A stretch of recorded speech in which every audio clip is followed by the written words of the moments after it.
Le journal de 20h, Julien Bugier. On part en Thaïlande maintenant, où la liberté se joue parfois sur un ring avec les poings. Certains prisonniers peuvent maintenant réduire leur peine en gagnant des matchs de boxe thaï. La pratique est légale, elle est même encouragée par les autorités. C'est une manière, disent-elles, de favoriser la réinsertion par le sport. À vous de juger. Le reportage est signé Clément Le Goff et Fabien Delory.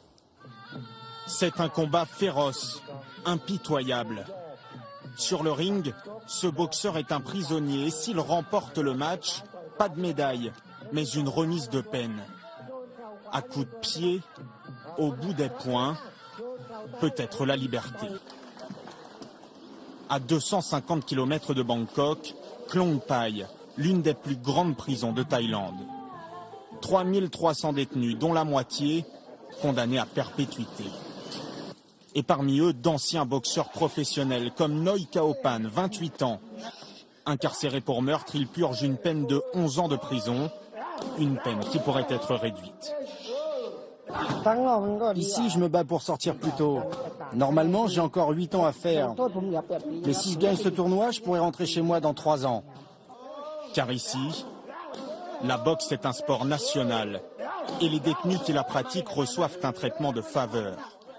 Une cellule de 9 mètres carrés pour 4, 2 fois plus d'espace que les autres prisonniers.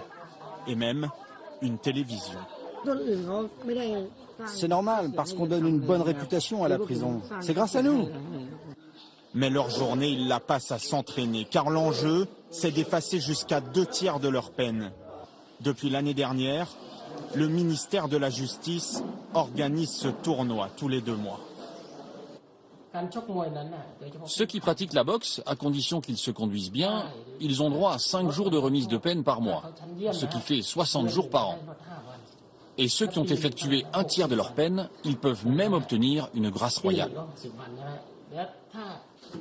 Et face aux détenus, les adversaires viennent du monde entier. Pour ce tournoi, ils toucheront une prime de 150 € par match. Mais c'est d'abord le défi qui les attire. Ils m'ont dit que c'était contre des prisonniers. Je me suis dit que c'était fou. Je n'en avais jamais entendu parler. Ce serait pas possible aux États-Unis. Mais la Thaïlande, c'est comme ça. J'ai dit OK, ça me va.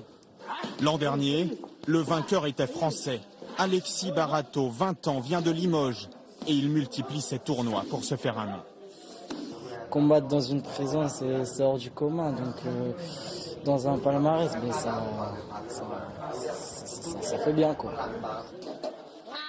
Aujourd'hui, c'est le grand match. Alexis va affronter Noi, le jeune Thaïlandais condamné pour meurtre. Un combat intense, comme un spectacle de gladiateurs. Dans le public, les autres détenus, les responsables de la prison.